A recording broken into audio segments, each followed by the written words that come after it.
Halo semua para investor, jumpa lagi bersama saya. Seperti biasa, kali ini saya akan bahas emiten dengan PBV di bawah 1 ya. Saya akan bahas emiten-emiten yang kurang dari 1.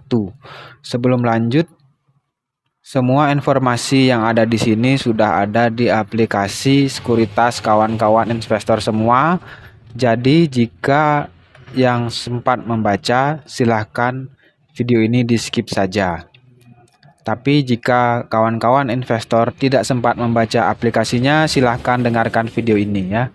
Jadi video ini khusus untuk yang belum sempat membaca aplikasinya karena semua ada di aplikasi. Oke, kali ini saya akan bahas review singkat TBLA atau PT Tunas Baru Lampung ya. PT Tunas Baru Lampung. Sekilas umum informasi tentang TBLA ini adalah didirikan pada tahun 1973. TBLA menjadi salah satu anggota dari Sungai Budi Group, salah satu perintis industri pertanian di Indonesia yang didirikan pada tahun 1947. Nah, TBLA ini berdiri karena keinginan mendukung pembangunan negara dan memanfaatkan keunggulan kompetitif Indonesia di bidang pertanian. Saat ini, Sungai Budi Group adalah salah satu pabrikan dan distributor produk konsumen berbasis pertanian yang terbesar di Indonesia. Jadi ini bukan perusahaan ecek-ecek ya kawan-kawan. PT Tunas Baru Lampung Tbk mulai beroperasi di Lampung pada awal tahun 1975. Sejak itu, berkembang menjadi salah satu produsen minyak goreng terbesar dan termurah. Nah, PT Tunas Baru Lampung terdaftar di Bursa Efek Jakarta pada tanggal 14 Februari tahun 2000. Anggota lain dari Sungai Budi Group adalah perusahaan publik PT Budi Starch Sweetener yang sebelumnya bernama PT Budi Acid Jaya. Adalah pabrikan tepung tapioka yang terbesar dan paling terintegrasi di Indonesia. Kita lihat sebentar ininya ya, webnya. Kita baca dulu sejarahnya. Nah, ini dia ada sejarahnya nih. Kurang lebih sama seperti yang tadi. Kita lihat saja profil perusahaannya ya, profil perusahaan. Profil perusahaannya sama.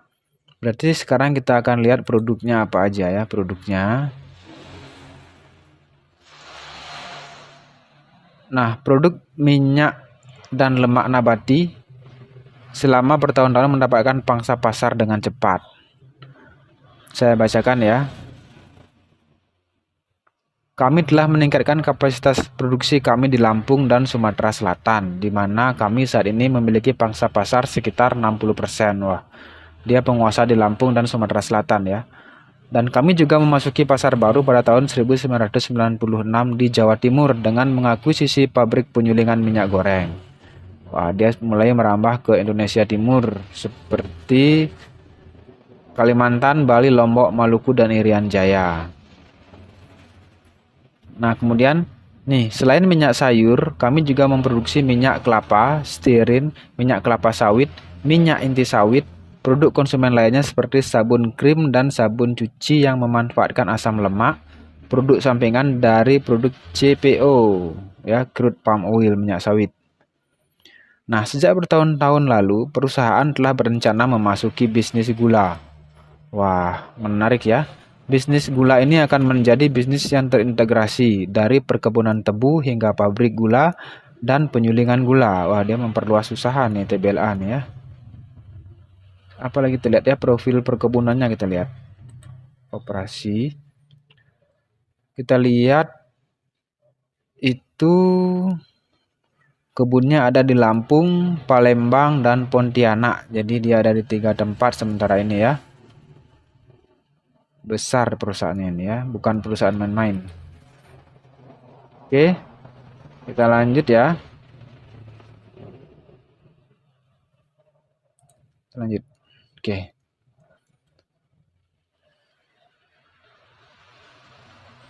Nah, sebelum lanjut nih kawan-kawan, mohon subscribe-nya komennya, like-nya, dan ingat tekan tombol loncengnya ya supaya saya lebih semangat membuat video-video emiten dengan PBV kurang dari 1 ya. Subscribe ini adalah hal yang mudah bagi Anda, namun sangat berarti bagi perkembangan channel kami. Oke. Sebentar, saya lanjut ininya dulu ya. Mana dia ya?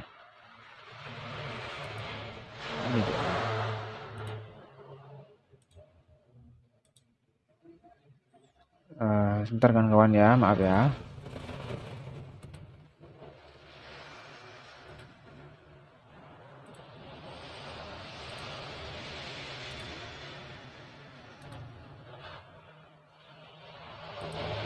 Saya matikan dulu websitenya ya.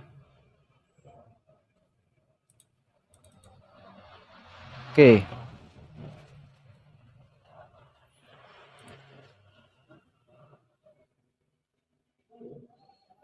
Saya jadi bingung juga nih dari mana ini ya. Oke, kita lanjut aja ya. Nah, ini websitenya adalah tunasbarulampung.com kawan-kawan ya. Dan laporan keuangan yang akan saya bagikan di link deskripsi itu saya ambil di www.idx.co.id. Data keuangannya saya ambil di aplikasi Stockbit ya kawan-kawan ya. Oke, kita lanjut ke profilnya. Tunas Baru Lampung ini termasuk di sektor barang konsumen primer ya. Di barang konsumen primer. Kemudian dia mulai listing itu 14 Februari tahun 2000.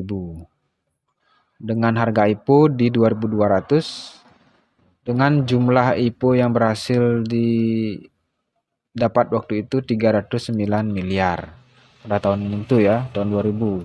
Jumlah yang sangat fantastis. Kita lihat daftar pemegang sahamnya adalah publik memegang saham sebanyak 40,68%. Sisanya adalah PT Budi Delta Swakarya 30% dan PT Sungai Budi 28%. Cukup banyak juga nih persentase kepemilikan publiknya ya. Ini harus menjadi perhatian para investor juga. Pemegang saham direksi dan komisaris itu ada Widarto direksi dan Pak Santoso Winata itu komisaris. Kalau saya sih ini salah satu indikator penting untuk menilai perusahaan itu bagus apa enggak. Apakah direksi dan komisarisnya memiliki saham di perusahaan itu atau tidak. Manajemennya, dewan direksinya ada Bapak Widarto, presiden direktur, dan banyak direktur-direktur lain ya. Kawan-kawan bisa cek di aplikasi. Sedangkan dewan komisarisnya ada Santoso Winata, itu presiden komisaris. Kita lanjut ke faktor kunci. Penjualan kotornya itu mengalami peningkatan dari tahun 2020 ke 2022. Oke, bagus nih ya, mengalami peningkatan dia dari segi penjualan kotor, pendapatan, to revenue. Kemudian di pendapatan bersihnya juga meningkat ya, kawan-kawan. Pendapatan bersihnya juga meningkat dari tahun 2020 ke 2022 itu ada peningkatan. Artinya dia berhasil melewati COVID.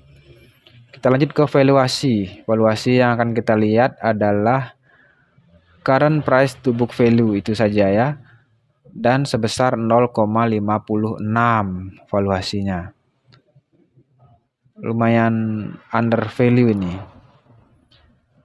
Kita lihat per share-nya itu yang akan saya lihat hanya current book value per share supaya cepat ya. Jadi nilai bukunya adalah 1.285 saat video ini dibuat. Harganya di 700-an saat video ini dibuat. Kemampuan membayar hutangnya cukup bagus ya, cukup bagus. Karena debt to equity ratio-nya hanya 1,64. Sedangkan kemampuan menghasilkan labanya bagus. Yang saya lihat hanya operating profit marginnya. Operating profit marginnya 12,41%. Saya lanjut ke dividen. Terakhir membagi dividen itu tanggal 11 Juli 2022 ya. Dengan payout rasionya 33,61%. Dan dividen yieldnya itu setara dengan 6,9%, cukup tinggi ya. Laporan arus kasnya dia kurang bagus ya, karena free cash flow-nya itu negatif. Karena free cash flow-nya negatif. Kita lihat chart laporan labanya.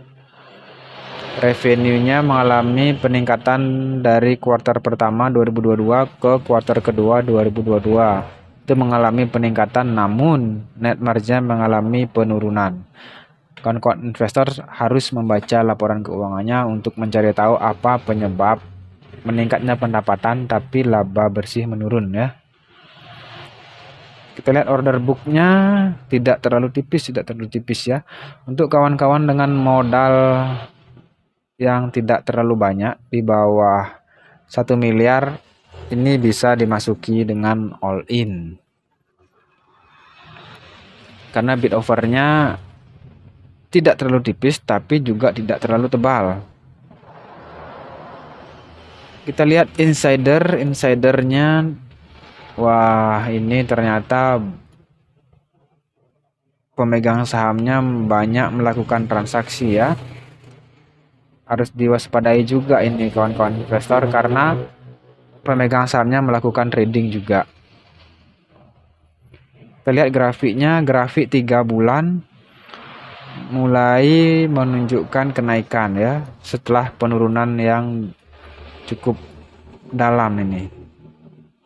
Menarik nih menurut saya. Kita grafik 1 tahunnya juga mengalami kenaikan setelah mengalami tren penurunan. Wah, menarik menurut saya ya. Harga saat video ini dibuat itu di 725. Kita lanjut ke data PE-nya ya. Price earning-nya itu pernah di angka di atas 8,5 dan sekarang di angka 5. Nah, menarik ya. Menarik nih. Pernah di angka 8, rata-ratanya di angka 5 nih ya, masih sideways nih di PE 5 kali. Dan kita lihat PBV-nya itu pernah di 0, pernah di 1 nih. Pernah di 1 tahun 2020 ya. Kemudian PE rata-ratanya itu di 0,6.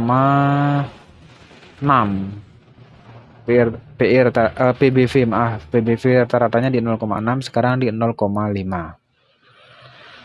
Menarik sih menurut saya ini. Oh ya, sebelum saya lanjut, disclaimer dulu ya, ini bukan ajakan membeli. Lakukan analisa sendiri sebelum membeli ya kawan-kawan investor. Nah, terima kasih, demikian video dari saya. Semoga bermanfaat.